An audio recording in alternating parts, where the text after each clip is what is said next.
Whether you're approaching 30 or already there, these 10 tips would make you look at money and life with different perspectives. Firstly, time is the ultimate currency for money. Like now, you are selling your time by working and getting paid. Essentially, you are saving your employer's time by solving their problem. So, if you expand this equation and reverse engineer it, to earn more is actually to save more time. And to save more time, you need to solve more problems or solve harder problems. And to do that, you need to invest time and money into your own skill set. You already have that system in place, you just need to scale it up, just like a business. In my 5 years of corporate working experience and now as an employer of 6 full-time staff myself, I can guarantee you 100% that there is almost no way any employer, not managers, any employer in their right mind would ignore any staff that provide the most value to the company by solving more problems. 2. Learn to look at the return, not the price tag. Let's say I'm trying to sell you this bag for $1,000. You immediately tell me to go fly kite, right? But what if I tell you that there's $10,000 in it or there's extra laptop that comes with it? See? A wise man sees value beyond the price tag and asks what's in it for them first, not what's on the surface. Understanding what you're paying for will almost always net you a greater return. Remember, it's free to ask, but it's not free to answer. And number 3, to accumulate greater wealth is to first desensitize yourself from the smaller numbers. There's a Chinese saying, 小钱不出，大钱不进. It basically means if you want to learn how to handle hundreds and hundreds of thousands, you need to first learn how to let go of the thousands. And that's basically like investing. You see, all successful companies or entrepreneurs have one thing in common. They take calculated risks again and again and again very fast. The faster you desensitize yourself from the pennies and dollars is when you start to learn that money is just a numbers game and can be multiplied easily. Look, I'm not saying you should spend rampantly, do it reasonably. You can save every dollar and penny and be super thrifty about it, but your journey to accumulating greater wealth will be slow and painful. And don't complain when someone else does it faster than you. Number 4, be careful who you take your advice from. Every parent wants the best for their children, but not every parent knows what's best for them. And know this, everyone loves to have their opinions heard, but not everyone is evenly qualified or knows what it takes to reach the destination you are aiming for. Be open with everyone, but be very selective on whose advice you should actually take in. Safe to say, only those overqualified than you actually know what it takes to reach that level. And depending on the environment that you consciously choose to put yourself into, there might be only a handful of them that you will meet in your lifetime. So if you want to be successful, ask those that have made it themselves. Number 5, financial stress is the gap between expectation and reality. When you are saying you are struggling financially or you don't have enough money, you are simply setting too high of an expectation that far surpasses the reality that you are actually in. And most of the times, that can be due to a result of social media, comparisons with your friends and colleagues, and even experiences that you see online. Those will always come to you way faster than your income can ever catch up. Manage your expectations. You don't need to travel to different countries every single year. You don't need a brand new car to impress those people that don't care about you in the first place. Not when you're not financially ready yet. In fact, I never really traveled much if you notice. Not until last year in 2023 when I could comfortably afford my trips that I started to go to Japan with my wife as my first major overseas trip at the age of 28 years old. So what? I'm missing out? Well, you can plan for your once-in-a-year trip while I can choose to buy my round trip to Europe anytime I feel like going. Anyways, number 6, be invested in all things business.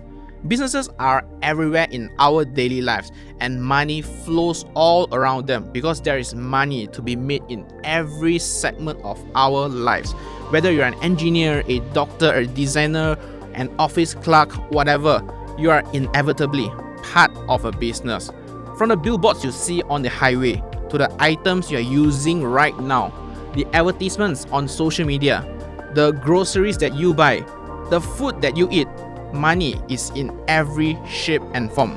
Let's say today you walk into McDonald's, take a step back and just reflect. What made you feel like eating it today? Is it the picture of the new menu you saw online, or because you had a good time eating it last week or last month? Think, what did you notice in the restaurant? How many employees are there? What were their roles? How do they operate? How many customers walk in today? What's their average spend per visit? What's their targeted demographics? What's their retention or upselling strategy? If you don't know, then ask or search online, ChatGPT it, try to understand it. My point is, your 9 to 6 job might not be relevant to McDonald's or whatever, but all these extra knowledge on marketing, sales, human resource, inventory management, logistics, technology, psychology, etc. are what's going to propel you further as a better employee or even entrepreneur if you go down that path in the future. Number 7, money is blind. Don't demonize it. Money doesn't care about your background, your race, your gender, your political beliefs, whatever. Remember, money is simply another form of time. So don't hate the rich or successful or justify what they are doing, whether it aligns with what society thinks is right or not. Honestly, no one cares what you think, and it doesn't benefit you in any way at all. Your mental model is often the limiter to what you could potentially be. So be in the proximity of successful people. Understand their business model and strategies, learn their strengths and weaknesses, and apply it to your job or even your own side hustle or your own business. Then earn your money with your own moral compass and do it with integrity. The society will thank you in due course. Number 8, if you want to buy things without looking at its price tag, you must first learn how to work without looking at the clock. Work-life balance is for people to justify their excuse to stay in their comfort zone and do nothing more but complain about how life is unfair to them and that they deserve better. The fact is, no one owes you anything. And don't fall for the BS. Don't work hard, work smart. You can work smart and also work hard 16 hours a day.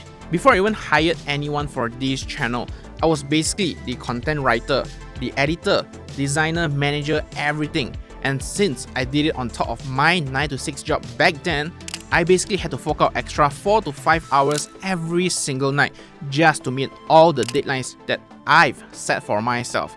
Sure, it's easy for me to say now that we are a strong team of 7 people, but the late nights and no life weekends for years and years are the least sexy stuff that most of us won't even talk about.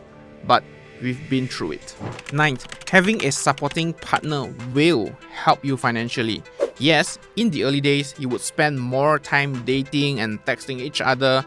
That's very normal for the honeymoon phase. But when that wears out, especially when it comes to tough times, that's when your partner will play a crucial role in supporting and rallying you, which will then push you through to eventually achieve greater heights. When you have commitments in the form of a relationship or even dependents like parents or kids, they will greatly increase your sense of accountability and your eagerness to work harder, because now you have mouths to feed and promises to deliver.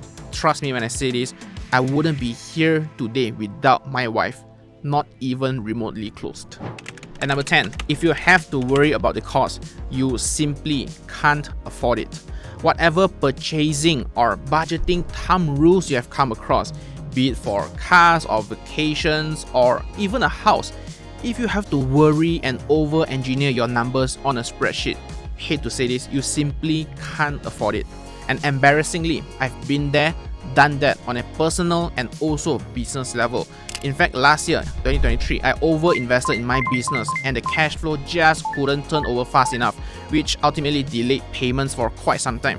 And adding on pressure from corporate tax and personal income tax, those caught me off guard for a good while. So yes, you can buy or invest, but the fight or flight system is built into our human brain, telling us that there is a risk of you getting into financial trouble, maybe losing your job, or maybe you go out of business, etc. Just follow that intuition and manage your expectation. wait a little bit longer before making that purchase or investing decision. It's not gonna run away, right? Alright, hope this video helped. Check out the links below to support the channel for free, and be sure to hit the like and also subscribe button down below if you want more content like this. Thank you for that. Comment down below what's one money or financial tip you wish you knew earlier. I'm sure others reading the comment would thank you for that great tip. Thank you for watching, and I hope you have a very nice day ahead.